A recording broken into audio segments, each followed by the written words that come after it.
So imagine for a second that you're walking into a courtroom. Okay.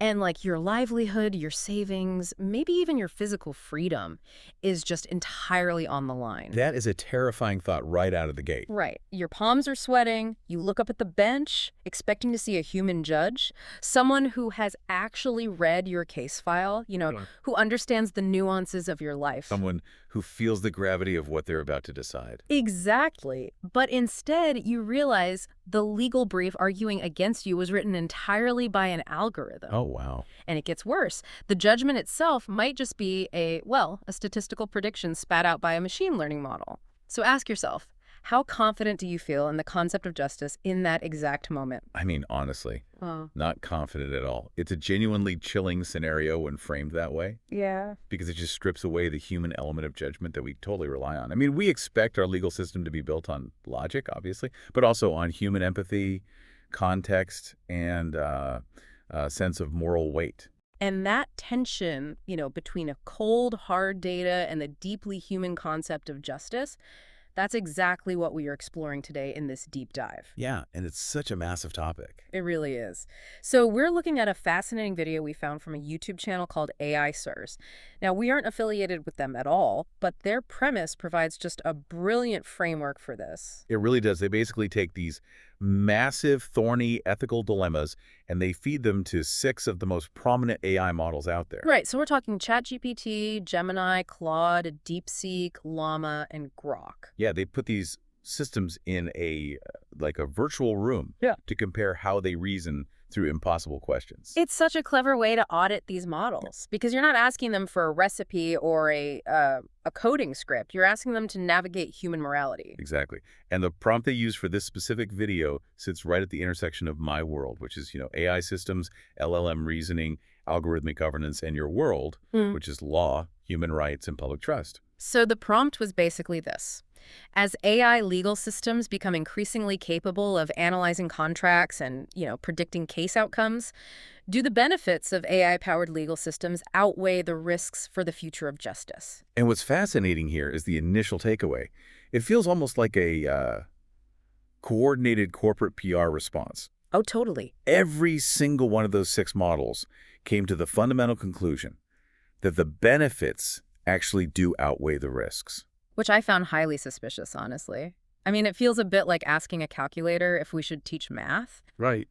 Before we get into the nuances of their answers, is there a technical reason they all defaulted to optimism about their own utility? There is, yeah. It comes down to a training paradigm called reinforcement learning from human feedback, or RLHF. Okay, RLHF. Yeah. These models are fundamentally conditioned by their corporate developers to be, quote-unquote, helpful and safe. Ah, I see. So when presented with a broad societal question, their underlying weights strongly pull them toward a balanced, ultimately progressive stance. They acknowledge the risks, sure, but they affirm their own helpfulness. They are literally programmed to view themselves as solutions. That corporate optimism is precisely why we need to look under the hood today. Like, we can't just accept their bottom line answer. No, absolutely not. We need to analyze what they claimed those benefits were, and more importantly, tear into the massive caveats they attached. Let's look at what happens when we let code dictate our legal rights. So starting with the benefits, the models were very unified on the initial upsides. They heavily leaned on phrases like enhanced efficiency, reducing costs, and, providing greater access to legal resources. Right.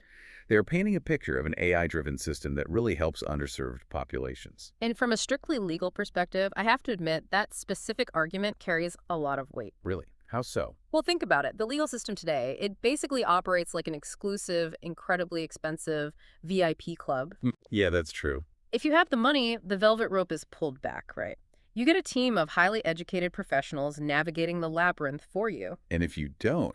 If you don't have the money, you're out in the cold. I mean, people lose their homes, their custody battles, their businesses, simply because they cannot afford a $400 an hour attorney to, decipher a contract. That is rough. So AI promises to be a skeleton key for that VIP club.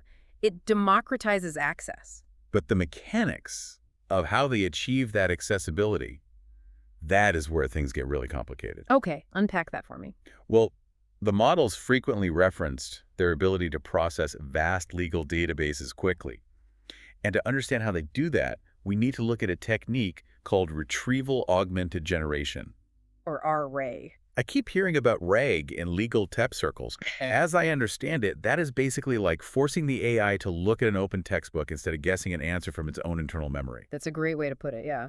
It pulls a specific statute, reads it, and gives you an answer based only on that document. Is it really that straightforward? It's a great conceptual starting point, but the reality introduces a massive vulnerability. RG does pull relevant statutes and case law into the model's working memory. It anchors the response in real documents. Right, which sounds good. It does. But the AI still isn't thinking like a lawyer. It doesn't engage in deductive legal reasoning. Large language models at their core optimize for one thing, and that is plausibility. Plausibility, not truth. Exactly. That is the critical distinction. An LLM's core architecture is just designed to predict the most statistically probable next word in a sequence. It looks at the prompt, retrieves the legal text via R, and generates an output that sounds incredibly convincing. In creative writing, optimizing for plausibility is the goal. It makes the text flow beautifully. Sure, for writing an email or a story. But in law, optimizing for plausibility over truth is essentially perjury. Oh, wow. Yeah, that distinction changes everything. Because a human lawyer reads a statute to find the boundaries of the law to defend a client. Right. A machine reads a statute to find the most statistically pleasing arrangement of legal-sounding vocabulary. Beautifully said. And that is why an LLM hallucination in the legal field is uniquely dangerous. We aren't talking about a chatbot getting a movie release date wrong here. No, a wrong but confident legal answer can ruin a life. And we have actually seen this play out in real courtrooms recently. We have. Lawyers have submitted briefs generated by AI only to discover the AI completely fabricated the case citations. Like, the model invented fake court cases, complete with fake docket numbers and the names of real judges. It's wild. And it did that because those fabricated details fit the statistical pattern of what a compelling legal brief should look like. It's like having a hyper-caffeinated paralegal who drafts a flawless, incredibly persuasive 50-page brief in 10 seconds. But when you ask them where they found the foundational case law that proves your client's innocence, they just stare at you blankly and say, "It came to me in a dream." Exactly. And you cannot put a dreamer on the witness stand. No, you can't.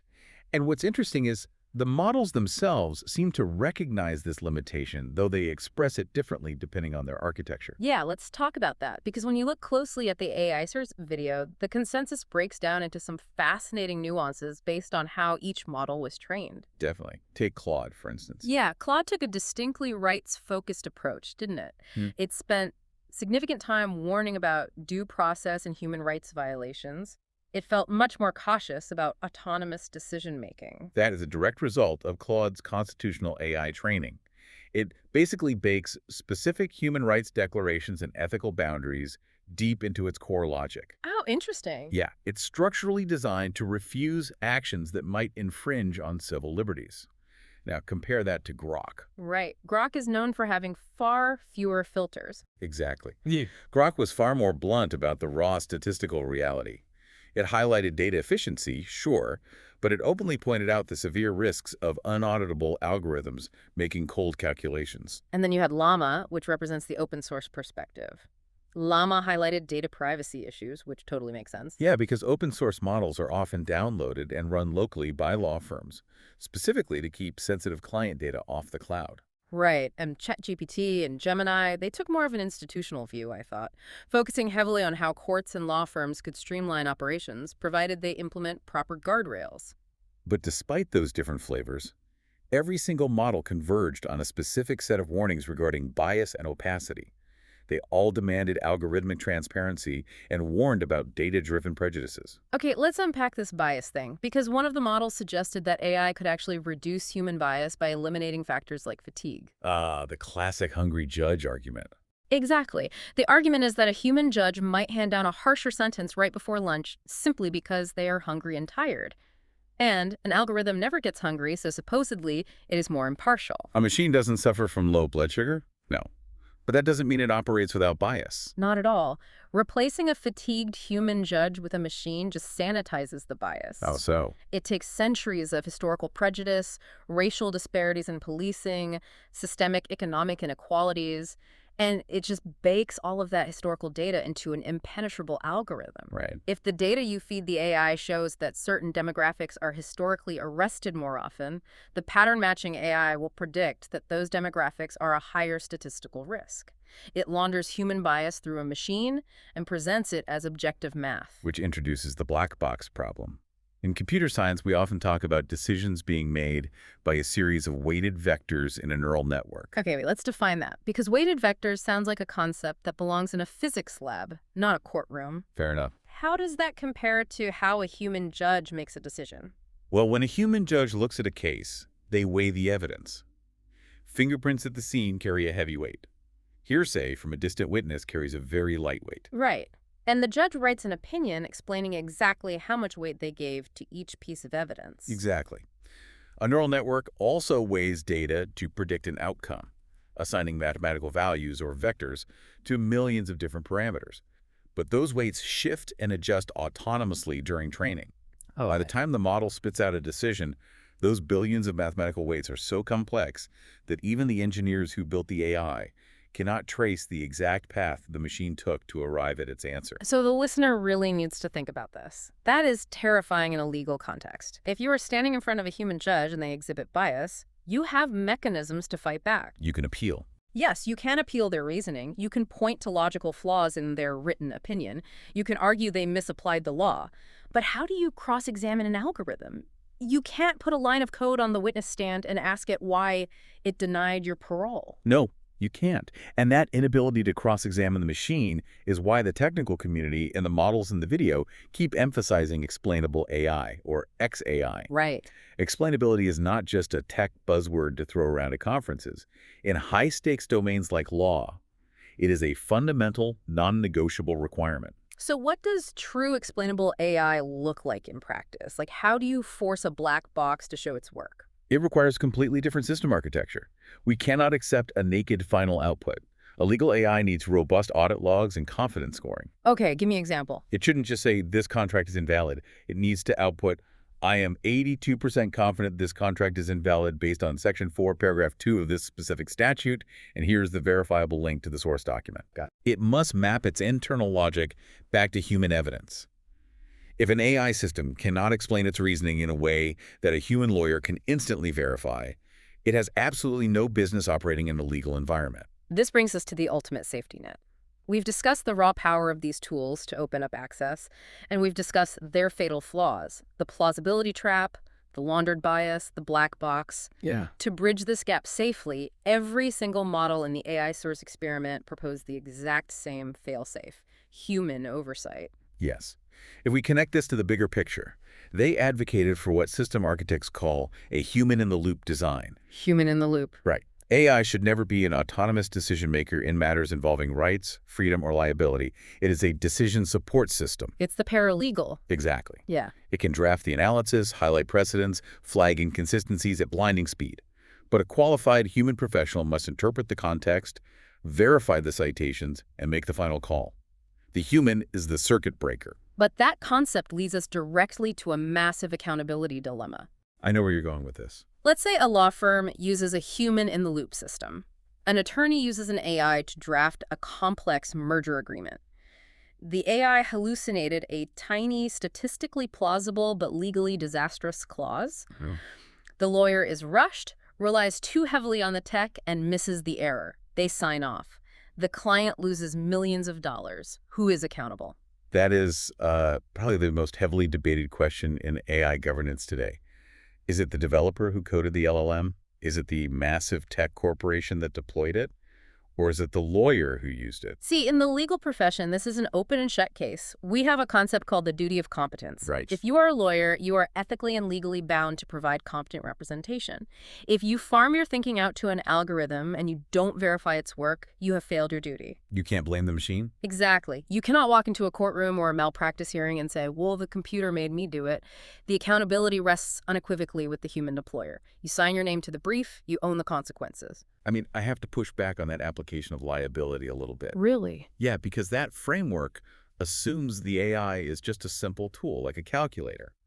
But These tech companies are releasing highly autonomous predictive systems that they actively market as capable of performing complex professional tasks. True, their marketing is very aggressive. Right. If a manufacturer releases a nail gun with a structurally faulty safety switch and a construction worker injures someone because the tool fired unpredictably, we don't just blame the worker, we sue the manufacturer for product liability. Okay, but a nail gun safety switch is a known mechanical mechanism. We just established that an LLM is a black box. Yes, but The tech companies cannot guarantee the absolute truth of an output because the system is designed for plausibility, not factual certainty. If a lawyer chooses to use a tool that is fundamentally incapable of guaranteeing truth, knowing that their job requires truth, the negligence still falls on the lawyer. the friction there, though, is that the tool outpaces the human's capacity to audit it. What do you mean? The models in the video promise blinding efficiency. They can summarize 10,000 pages of discovery documents in 30 seconds. Right. It is physically impossible for the human in the loop to manually verify every single data point the AI just processed. Ah, If the duty of competence requires you to manually verify the work, but the volume of work makes verification impossible, the human-in-the-loop concept becomes an illusion. It's just a rubber stamp. that is a phenomenal point. Wow. And it exposes the exact speed limit of justice. The speed limit of justice. I like that. If you use AI to generate work 100 times faster, but you still have to manually verify the citations to ensure you aren't committing malpractice, you aren't actually saving that much time. Exactly. True justice requires friction. It requires taking the time to verify, to ponder, to argue context. If we optimize the legal system purely for speed, we strip away the exact friction that protects our rights. Synthesizing the varying responses from Claude, Grok, ChatGPT, and the others, their consensus wasn't entirely wrong, but it was highly conditional. The potential really is transformative. If we utilize RAG properly while acknowledging its limitations, if we enforce explainable AI architectures, and if we maintain strict audit trails, we genuinely can lower the barrier to entry for legal resources. But the risks they flagged are not minor bugs waiting for a software patch. Hallucinations and bias are fundamental features of how predictive models process data. Yeah. Law is a high-stakes domain where human liberty is weighed against societal rules. It cannot be automated like a customer service supply chain. The benefits can outweigh the risks, but only under incredibly strict limits and robust technical safeguards. The reality is that the paperwork of tomorrow's legal system is already being generated by these models today. They were integrated into the software suites that law firms use every single morning. It's happening right now. Exactly. So as you navigate this rapidly changing landscape, the ultimate question isn't whether AI will enter the legal system. The question for you to consider is this. When AI inevitably drafts the legal precedents of tomorrow, who will be in the room ensuring that those laws reflect human empathy, context, and struggle, rather than just data efficiency? Because if we outsource our entire sense of justice to a machine, Yeah. we might find that the machine has no use for us at all. A sobering thought to leave on, but a necessary one to keep at the forefront of this technological shift. Thank you for taking this deep dive with us today. Keep questioning the algorithms, keep demanding transparency in the systems that govern you, and we will catch you on the next one.